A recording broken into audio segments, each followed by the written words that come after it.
Yeah, hi. I'm Gautam Dalmia from India. Sirs, if I were to take you back to the start of your investing careers, I assume it would have been harder for potential acquisition opportunities to come by. The question I would like to ask you, sirs, is how did you ensure then that you had good enough deal flows coming to you to be able to choose from? I have one more question. The Berkshire subsidiaries do not have a retirement policy. What are the implications of this on retaining and motivating employees who are potential successors to senior management? First question about deal flow, which it's a term I actually don't like very much because we don't think of them as deals exactly. That has a little too much of the connotation of something to be bought and then again something to be sold. But we do like acquisition opportunities, and really that's just achieving that so that we get the calls when we should get the calls. And there aren't lots of those because we're talking about good-sized businesses. We're talking about owners that love their businesses, and it's going to happen occasionally, but it's going to happen a few times a year probably.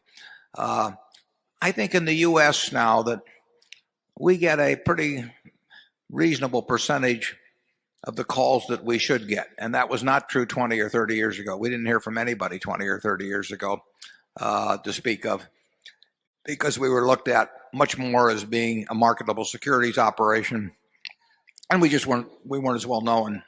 It feeds on itself, obviously. If we acquire companies and the people from whom we acquired them are happy about the deal, we're going to hear from more people. We bought our first furniture operation in 1983.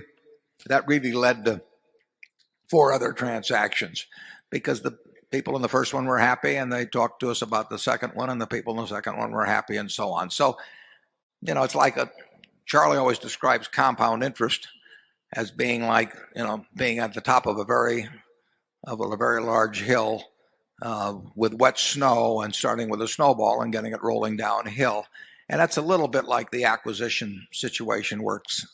We've been by being around 38 years, it's been a high mountain in terms of the length the snowball is going. By now it's going at a pretty good clip, and it's pretty good size, and it tracks a lot of snow. And that's good for us. Outside the United States, we do not seem to be on the radar screen, so we don't seem to hear about those as much. But we're hearing about enough in the United States. It's not a flow in the sense of I don't hear about one a week.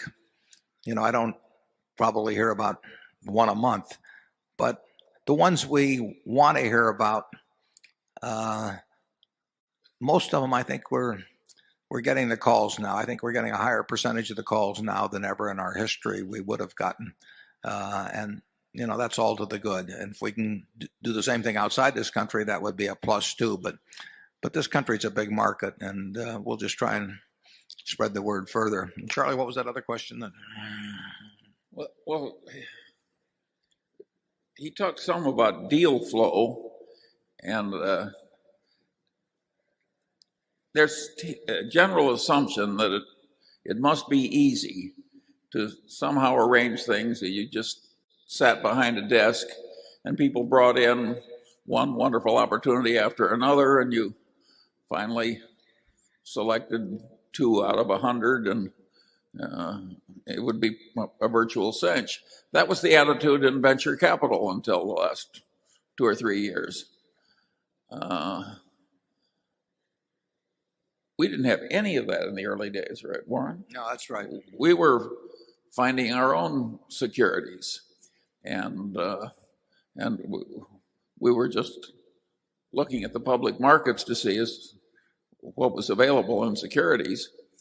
And when we started buying companies, there must have been 20 years when we didn't buy more than 1 or 2 a year. Yeah, they were fairly few and far between, and we didn't have the money to buy very big ones either. It was a big deal when we bought Associated Cotton Shops for what in effect was $4 million, or when we bought Hochschild Kohn when we had to come up with $6 million of equity, as I remember, for that deal. And National Indemnity itself was $7 million for National Indemnity, and I think $1.4 million, $1.7 million for National Fire and Marine. And I mean, that was all we could handle in those days. So the snowball is, it's built up as it's gone down the mountain, and we hope there's a lot of mountain left and a lot of wet snow, and we're looking for it. But it's fair to say that we were rooting around for those opportunities. We weren't sitting behind our desks and waiting for some commission salesman to come in and present us with opportunities to sign our name. I can't think of anything we bought in the early days that way. No.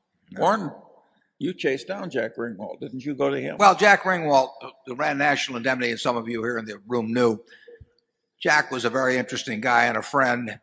And Jack, for 15 minutes every year, would want to sell National Indemnity. Something would make him mad. A claim would come in or something of the sort. So for 15 minutes every year, he would want to sell. And I had a friend of mine, Charlie Hyder, who may be here today, and I had discussed this phenomenon of Jack being in heat once a year for 15 minutes. And I told Charlie if you ever caught him in this particular phase to let me know. And there was a day that Charlie called and said, Jack's ready. And I said, well, get him over here. So he came about 11:30 and we made a deal in that 15-minute zone. And this is absolutely true. It's a fascinating story because Jack, having made the deal, and we really did make it in 15 minutes, Jack, having made the deal, really didn't want to do it. But he wouldn't have backed out of a deal. But he said to me after we'd shaken hands, he said, well, he says, I suppose you'll want audited financial statements. And if I'd said yes, he would have said, well, that's too bad, then we can't have a deal. So I said, I wouldn't dream of looking at audited financial statements. They're the worst kind, And then Jack said to me, he says, I suppose you'll want me to sell my agencies and to you as well. And I said, Jack, I wouldn't buy those agencies under any circumstances. If I'd said yes to that, that I wanted him to sell the agency. He said, well, I wouldn't be able to do it, Warren. We must have misunderstood each other. So we went through about 3 or 4 of those. And finally, Jack gave up and sold me the business. He was an honorable guy. I mean, because he really, I don't think, wanted to do it. But we met down at Charlie's office at 19th, I think, in Douglas. And Jack was about 10 minutes late picking up this $7 million for National Indemnity. He was about 10 minutes late because he was looking for a parking meter with a few minutes left on it. And that's when I knew he was my kind of guy.